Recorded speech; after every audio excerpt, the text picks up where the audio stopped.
Hello, Collective! General reading tayo. Ano yung mga dapat ninyong malaman sa araw na to? Timeless reading to, by the way, kahit kailan makarating sa inyo.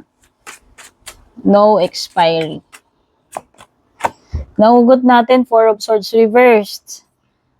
Pwedeng ito yung advice sa'yo na mag-slow down ka, mag-take a break ka, sa ano man yung ginagawa mo ngayon, sa ano man yung mga pinagkakaabalahan mo ngayon, pinagbubuhusan mo ng iyong emotions or energies, time.